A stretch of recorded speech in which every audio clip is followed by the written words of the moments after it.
Bayangan pertama di langit Jakarta. Jakarta, awal tahun 1990-an. Di tengah geliat ekonomi Orde Baru yang penuh optimisme, berdirilah sebuah menara megah berlantai 28 di tepi Jalan Gatot Subroto. Gedung itu dinamakan Menara Grancindo, sebelum kemudian berganti nama menjadi Menara Saidah. Dari jauh, fasadnya yang bergaya neoklasik, pilar besar bergaya Romawi dan dinding batu krem, menyilaukan mata siapapun yang melintas di bawah terik matahari Jakarta. 3 dekade kemudian, Raka, seorang jurnalis muda dengan minat pada sejarah kota dan misteri perkotaan, berdiri di depan pagar berkarat menara itu. Angin sore meniup debu, menggerakkan plastik dan dedaunan kering di halaman kosong. Gedung itu tampak diam, tapi di keheningannya ada sesuatu yang membuat bulu kuduk berdiri. Tempat ini seperti menatap balik ke kita, gumam Dimas, sambil menyiapkan kamera. Mereka datang bukan sekadar untuk membuat liputan hantu murahan, tapi ingin menyingkap sejarah yang terlupakan. Raka tahu, di balik kisah gedung kosong ini, ada cerita tentang ambisi, kebanggaan, dan mungkin kutukan kota modern. Melalui arsip-arsip lama dan wawancara singkat dengan warga sekitar, Raka menemukan bahwa Menara Saidah dulu merupakan simbol kemajuan. Banyak kantor besar menempati lantai-lantainya, perusahaan minyak, bank, bahkan lembaga hukum. Saya dulu kerja di lantai 15, tutur Bu Ratna, mantan sekretaris yang kini tinggal di Tebet. Dulu semuanya normal. Sampai suatu hari, liftnya mulai aneh. Raka menatap Bu Ratna dengan rasa ingin tahu. Aneh bagaimana, Bu? Lift sering berhenti di lantai yang tidak ada. Kadang pintunya terbuka, dan kau bisa melihat bayangan seseorang di dalam. Tapi saat kau melangkah masuk, kosong. Cerita itu membuat Raka merinding. Namun yang paling mengejutkan bukan kisah supranatural, melainkan perubahan mendadak yang terjadi pada gedung itu di awal tahun 2000-an. Setelah direnovasi besar-besaran dan berganti nama menjadi Menara Saidah, aktivitas di dalamnya perlahan menurun. Hingga akhirnya, tanpa penjelasan resmi, seluruh penyewa pindah, dan gedung ditutup. Raka berjalan mengitari pagar, matanya menangkap bekas plakat nama yang kini berkarat. Ia bertanya-tanya, mengapa bangunan semegah ini dibiarkan mati? Apakah karena alasan struktural, atau ada sesuatu yang tidak pernah diungkap? Malam semakin turun. Di balik kaca hitam menara, Raka merasa ada siluet samar yang melintas di lantai atas. Ia menatap ke atas, mungkin hanya pantulan cahaya, pikirnya. Namun di dadanya tumbuh rasa dingin yang sulit dijelaskan. Besok kita cari Pak Suyono, ujar Dimas sambil membereskan kamera. Siapa itu? Satpam lama yang masih jaga di pos belakang. Katanya dia tahu kenapa gedung ini ditutup.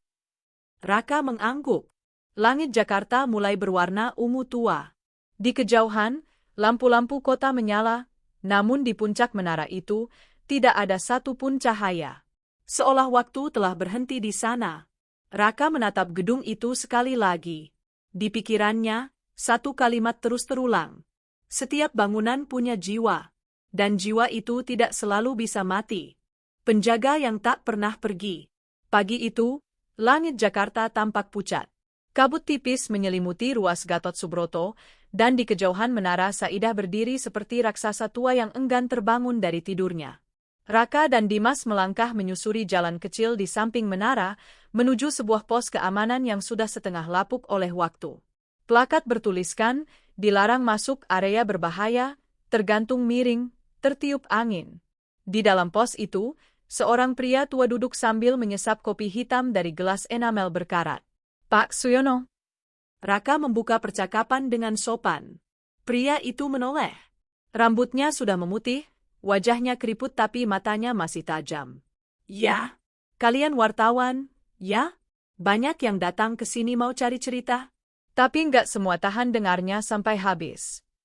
Dimas mengeluarkan kamera kecil, sementara Raka menyalakan perekam suara di ponselnya. Kami bukan mau buat sensasi, Pak. Kami mau tahu kebenaran, kenapa gedung ini tiba-tiba ditutup. Pak Suyono tersenyum samar, menatap menara tinggi itu yang kini terbungkus bayangan. Kebenaran, ya? Kadang orang nyebutnya begitu buat hal-hal yang gak sanggup mereka jelaskan. Ia menyalakan sebatang rokok.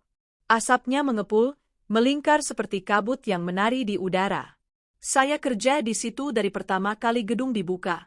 Dulu megah sekali, nak. Lantai marmer, lift bersih, tiap minggu disemprot pewangi ruangan. Tapi sejak renovasi besar tahun 2001, semuanya berubah. Bukan gedungnya saja yang aneh, orang-orangnya juga. Raka mencondongkan tubuh. Apa maksud Bapak? Dulu, waktu masih Menara Grand Cindo, nggak pernah ada kejadian apa-apa. Tapi setelah ganti nama jadi Menara Saidah, banyak pekerja ngomong soal lantai 14. Raka menatap Dimas. Lantai 14? Ya, katanya, itu lantai yang nggak pernah masuk hitungan. Tapi lift kadang berhenti di situ sendiri. Dan kalau kebetulan terbuka, kalian bisa lihat bayangan orang berdiri di ujung lorong. Kadang perempuan, kadang laki-laki. Tapi begitu lampu menyala, kosong. Raka menelan ludah. Apa Bapak pernah lihat sendiri? Pak Suyono mengangguk pelan. Pernah. Sekali. Malam itu, saya patroli sendirian. Listrik mati sebagian, cuma lampu darurat yang nyala. Lift tiba-tiba bergerak sendiri ke atas. Saya kira ada orang terjebak. Waktu saya ikuti, angka di panel menunjukkan 14. Tapi setelah pintunya terbuka, yang saya lihat cuma koridor gelap dan satu kursi berdiri di tengah. Di kursi itu ada sehelai jilbab merah. Tapi waktu saya mendekat, kursinya kosong. Jilbabnya hilang. Keheningan menggantung di udara. Angin berdesir lembut di antara dedaunan kering. Sejak itu saya nggak pernah naik ke atas lagi, lanjutnya. Tapi yang bikin saya yakin, bukan cuma saya yang ngalamin. Banyak karyawan kantor yang resign mendadak. Ada yang bilang sering dengar tangisan di toilet perempuan lantai 12. Ada juga yang lihat bayangan di tangga darurat. Lalu kenapa gedung ini ditutup? Tanya Raka pelan. Alasan resminya sih karena masalah izin struktur dan pergeseran pondasi. Tapi, Pak Suyono mematikan rokoknya. Kalau kalian tanya saya, yang rusak bukan cuma bangunannya. Ada sesuatu di dalamnya yang nggak bisa ditinggalkan begitu saja. Sesuatu yang terus hidup walau semua orang udah pergi. Raka mencatat setiap kata. Tapi di balik rasa penasaran, tumbuh kegelisahan. Cerita ini terlalu konsisten untuk sekadar rumor. Ia menatap menara yang menjulang, di balik kaca hitamnya, samar-samar terlihat pantulan matahari yang menembus awan. Boleh saya masuk, Pak? Tanya Raka akhirnya. Pak Suyono menatapnya lama, seolah menimbang-nimbang sesuatu. Kalau niatmu cuma buat konten, jangan. Tapi kalau kau beneran mau ngerti kenapa tempat ini ditinggalkan, datanglah malam Jumat. Pintu belakang masih bisa dibuka, tapi jangan lupa, kalau dengar lift berbunyi, jangan pernah lihat ke dalam. Raka dan Dimas berpamitan. Saat mereka berjalan menjauh, Raka menoleh ke belakang. Pak Suyono masih duduk di pos itu, menatap menara tanpa berkedip, seperti penjaga yang tak pernah beristirahat. Di mobil, Dimas memecah keheningan. Gila, Rak. Kau percaya omongannya? Aku nggak tahu, jawab Raka sambil menyalakan mesin. Tapi besok malam Jumat. Dimas menoleh cepat. Kau serius? Raka mengangguk, matanya menatap puncak menara yang tenggelam di balik awan. Kalau benar ada sesuatu di lantai 14, kita harus tahu. Karena selama ada rahasia di sana, kisah Menara Saidah belum selesai. Mobil mereka melaju pelan, meninggalkan bayangan besar yang berdiri membisu di belakang. Dari kejauhan, di jendela lantai atas, tampak sekelebat cahaya bergerak, seperti seseorang sedang mengintip keluar. Dan di pos kecil itu, Pak Suyono bergumam pelan, seolah berbicara kepada udara. Jangan ulangi kesalahan mereka, nak. Menara itu nggak suka diusik. Reruntuhan di balik dokumen lama. 2 hari setelah pertemuan dengan Pak Suyono, Raka belum bisa tenang. Pikirannya terus kembali pada kata-kata sang penjaga tua, tentang lantai 14 yang tidak ada tapi bisa dikunjungi, dan tentang sesuatu yang masih hidup di dalam menara itu.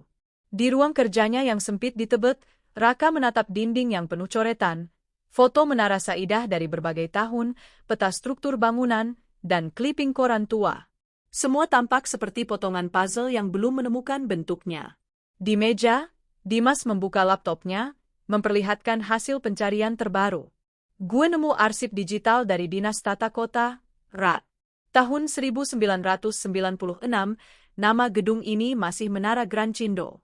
Tapi di dokumen tahun 2001, pas ganti jadi Menara Saidah, izin bangunannya sempat tertunda karena laporan retak struktural di pondasi timur. Raka mendekat, membaca cepat. Retak? Tapi itu cuma alasan teknis, kan? Kalau cuma itu, kenapa laporan ini disegel dan gak ada revisi izin sampai gedungnya ditutup total tahun 2007? Dimas menatap Raka serius. Ada yang aneh, Ra. Beberapa halaman hilang. Tapi di kolom tanda tangan pengawas proyek, ada inisial, S. Huruf besar, tebal, dan diulang 3 kali. Raka mengernyit. S? Siapa? Nggak tahu. Nama lengkapnya disensor. Raka merasa darahnya berdesir. Ia teringat sesuatu, kata-kata Bu Ratna, bahwa setelah ganti nama, suasana gedung jadi berbeda. Seolah sesuatu ikut masuk bersama perubahan itu. Malamnya, Raka pergi ke rumah Bu Ratna. Rumah sederhana di pinggiran Tebet itu menyambut dengan aroma teh melati dan suara televisi yang sayup. Bu Ratna tampak menua, tapi matanya masih menyimpan cahaya masa lalu.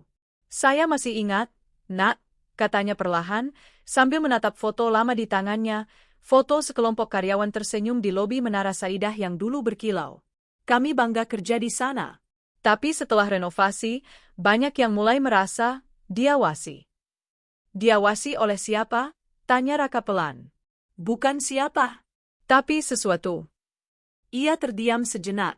Waktu itu muncul orang baru. Perempuan muda. Anggun, pakai jilbab merah. Katanya sekretaris pribadi pemilik gedung. Tapi anehnya, tak ada satupun yang tahu nama lengkapnya. Kami cuma panggil dia, Mbak S. Dia suka naik ke lantai 14 sendirian malam-malam. Katanya ada ruangan meeting rahasia di sana. Raka menatap rekaman wawancara itu dengan bulu kuduk meremang. Dimas menulis cepat, seolah takut kehilangan setiap kata. Terakhir kali saya lihat dia, lanjut Bu Ratna, malam sebelum gedung diumumkan tutup. Dia naik lift sendirian. Angka di panel menunjukkan 14. Besoknya, semua karyawan diminta pulang lebih awal. Katanya ada inspeksi struktural. Tapi setelah itu tidak ada yang pernah lihat dia lagi. Raka menelan ludah. Dan sejak itu gedung kosong. Ya, semua disuruh keluar dalam seminggu. Tak ada pengumuman resmi, tak ada perpisahan. Tapi saya dengar dari teman di security, waktu petugas masuk ke ruang lantai 14, mereka menemukan sesuatu, kursi, meja rapat, dan jilbab merah tergantung di ventilasi. Katanya itu milik Mbak S. Raka dan Dimas saling berpandangan. Cerita Bu Ratna membuat potongan puzzle mulai membentuk bayangan yang menyeramkan. Inisial, S, di dokumen, Mbak S, yang hilang, dan lantai 14, yang tak seharusnya ada, semuanya mengarah ke satu titik. Beberapa hari kemudian, Raka mendatangi Arsip Nasional untuk mencari data lama tentang pembangunan gedung itu. Petugas memberi tumpukan map berdebu yang disegel dengan tali. Di antara kertas-kertas yang mulai menguning, Raka menemukan denah bangunan versi awal. Ia memperhatikan satu hal yang membuat napasnya tertahan. Di daftar lantai, tertulis lantai 13, rooftop access. Tidak ada lantai 14. Namun, di pojok bawah denah itu, seseorang menulis tangan dengan tinta merah. Jangan buka lantai di antara 13 dan 15. Sudah dikunci. Di bawah tulisan itu ada tanda tangan dengan inisial, S. Dimas yang ikut menatap dokumen itu bergumam pelan. Berarti, lantai 14 itu seharusnya nggak ada, tapi entah kenapa muncul. Raka mengangguk, wajahnya tegang. Atau, lantai itu dibuat untuk sesuatu yang tidak boleh dilihat. Saat mereka menutup map, lampu ruangan arsip tiba-tiba berkelip. Angin dingin bertiup dari ventilasi di atas kepala.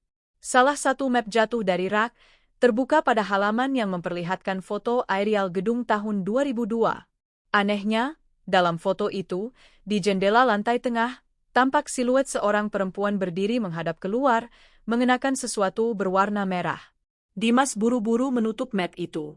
Rat, kita nggak bisa berhenti di sini. Kita harus lihat lantai itu sendiri. Raka menatap foto itu sekali lagi. Hatinya berdebar antara rasa takut dan dorongan jurnalistik yang membara. Ia tahu, jika ingin memahami apa yang sebenarnya terjadi, mereka harus menembus batas yang bahkan arsitek gedung itu tidak pernah tulis. Malam itu, Raka menulis di jurnalnya. Mungkin kebenaran tidak menunggu di ruang arsip. Mungkin ia berdiri di tengah kegelapan, di lantai yang tidak seharusnya ada. Dan di kejauhan, di balik jendela kamarnya, Menara Saidah berdiri sendirian di bawah cahaya bulan separuh, sunyi, tapi terasa seperti sedang menatap balik. Kembali ke lantai 14. Langit Jakarta malam itu berat dan mendung, seperti menggantung rahasia di balik awan kelam. Lampu jalan di sepanjang Gatot Subroto berkelap-kelip, sementara lalu lintas mulai sepi menjelang tengah malam. Raka memarkir mobil di ujung jalan kecil yang menuju ke sisi belakang Menara Saidah. Di dalam kendaraan yang gelap, hanya cahaya ponsel yang menerangi wajahnya dan Dimas. "Kau yakin ini ide bagus?" bisik Dimas, matanya menatap menara raksasa yang berdiri hitam di depan mereka. Raka menatap bangunan itu lama. Kalau kita nggak lihat sendiri, semua cerita cuma akan jadi gosip. Malam ini, kita cari lantai 14 itu. Jam menunjukkan pukul 23.47 saat mereka melangkah keluar. Udara dingin, berbau besi tua dan debu.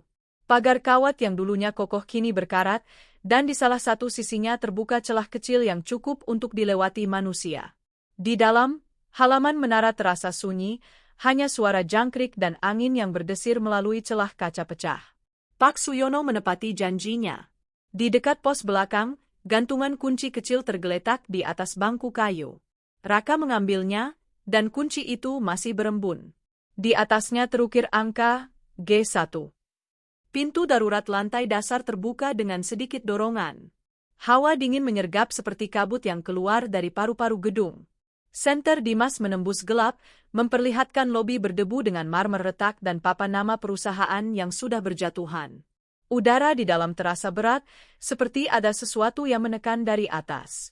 Mereka menyalakan kamera. Suara rekaman berdengung kecil, dan setiap langkah mereka bergema panjang. Raka menatap lift tua di ujung lorong, lampunya padam, tapi panelnya masih utuh. Tombol-tombol berdebu, namun angka 14 tertutup oleh plester hitam. "Kita naik tangga aja," kata Dimas cepat. "Setuju," jawab Raka. Tangga darurat itu sempit, gelap, dan berbau lembab. Dindingnya ditutupi lumut dan tulisan coretan dari pekerja lama. "Keluar cepat, jangan berhenti di sini, larangan naik." Setiap lantai yang mereka lewati meninggalkan rasa ganjil, seolah waktu di dalam menara ini tak berjalan sama dengan dunia luar. Sampai akhirnya, setelah tangga ke-13, langkah mereka terhenti. Tangga menuju lantai berikutnya tidak ada tanda apapun. Tidak ada papan nama, tidak ada nomor. Tapi di dinding abu-abu itu, catnya lebih baru dari bagian lain. Seolah baru dicat ulang untuk menyembunyikan sesuatu. Dimas menyinari ke arah dinding itu, dan samar-samar tampak celah di tepinya, sebuah pintu tersembunyi tanpa gagang. "Ini dia," bisik Raka. Ia mengeluarkan kunci yang diberikan Pak Suyono. Ketika kunci itu dimasukkan ke celah kecil di sisi pintu, terdengar klik pelan, dan pintu besi terbuka dengan desisan berat. Udara di baliknya sangat dingin, bahkan Dimas bisa melihat embun keluar dari napasnya. Lampu senter mereka menyorot sebuah koridor panjang berwarna abu keperakan, dengan karpet lusuh berwarna merah gelap. Semua dindingnya dilapisi kaca buram. Di ujung lorong, tampak bayangan meja rapat besar dan kursi berbaris rapi, seolah ruang itu baru saja ditinggalkan. "Ini, lantai 14, bisik Raka nyaris tanpa suara. Mereka berjalan perlahan. Kamera terus merekam setiap langkah. Di sepanjang dinding, ada bingkai foto-foto lama dengan logo, Menara Saidah, dan wajah-wajah karyawan yang tak dikenal. Di satu sudut, mereka menemukan papan nama kecil bertuliskan, "Ruang Rapat Eksekutif." Raka membuka pintu. Di dalam ruangan itu, semuanya tertata sempurna, meja panjang, kursi kulit hitam, papan tulis dengan catatan rapat terakhir bertanggal Juni 2007, hari yang sama ketika gedung diumumkan ditutup. Namun yang membuat Dimas tercekat bukan itu. Di kursi paling ujung, tergantung sehelai jilbab merah, memudar dan berdebu, tapi masih jelas warnanya. Rak, suara Dimas bergetar. Ini nggak mungkin cuma kebetulan. Raka mendekat perlahan. Ketika ia menyentuh kain itu, hawa dingin seperti mengalir ke tubuhnya. Sekejap, ruangan itu terasa berputar. Lampu-lampu tua di langit-langit berkelap-kelip, dan samar-samar terdengar suara lift dari kejauhan, kling, kling, kling. Dimas menatap ke arah pintu. Kau dengar itu? Ya. Tapi kita sendirian di sini. Tiba-tiba, suara langkah kaki bergema dari koridor. Pelan, teratur, mendekat. Raka dan Dimas menatap satu sama lain, napas memburu. Kamera merekam, dan dari ujung lorong terlihat siluet seseorang berdiri di bawah cahaya redup. Seorang perempuan bergaun panjang, rambutnya jatuh menutupi bahu, jilbab merah menutupi sebagian wajahnya. Siapa di sana? Seru Raka. Tak ada jawaban. Perempuan itu berdiri diam beberapa detik, lalu perlahan melangkah ke arah mereka. Tapi langkahnya tak menghasilkan suara, hanya gema aneh di udara seperti dengung listrik. Dimas mundur, kameranya bergetar. Rak, ayo pergi. Lampu padam serentak. Dalam gelap total, suara lift kembali terdengar, lebih dekat kali ini. Kling, kling, dan pintu lift di ujung lorong terbuka perlahan, mengeluarkan cahaya redup kekuningan. Raka menggenggam lengan Dimas. Jangan lihat ke dalam, teriaknya, mengingat pesan Pak Suyono. Tapi terlambat, Dimas menoleh, dan seketika wajahnya pucat. Kamera di tangannya jatuh ke lantai, merekam hanya lantai karpet yang bergetar pelan, disertai suara napas berat dan langkah-langkah terburu ke arah tangga darurat. Mereka berlari turun tanpa menoleh, menembus gelap dan bau lembab yang semakin pekat. Baru setelah sampai di lantai dasar, mereka keluar ke halaman dan tersungkur di tanah. Raka memandangi menara itu, dadanya naik turun. Dimas masih gemetar, matanya kosong. Aku lihat dia, bisiknya. Dia di dalam lift, Rat. Tapi waktu pintunya hampir nutup, dia senyum. Dan di dinding belakang lift, aku lihat bayangan kita berdua. Tapi cuma satu yang bergerak. Raka tak menjawab. Di belakang mereka, dari kejauhan, terdengar samar bunyi lift tua berbunyi lagi dari dalam menara. Kling, kling, kling. Seolah gedung itu tahu mereka belum selesai. Bayangan di langit Jakarta. Subuh baru menyingsing di Jakarta. Langit tampak abu keperakan, seperti sisa malam yang enggan pergi. Di dalam mobil yang berhenti di pinggir Jalan Gatot Subroto, Raka duduk diam menatap menara Saidah yang perlahan tersapu cahaya pagi. Dimas masih tertidur di kursi penumpang, wajahnya pucat dan mata sembab setelah malam yang panjang, malam yang mereka berdua tahu, tak akan pernah mereka lupakan. Raka menyalakan ponselnya. Video hasil rekaman kamera Dimas tersimpan di dalamnya.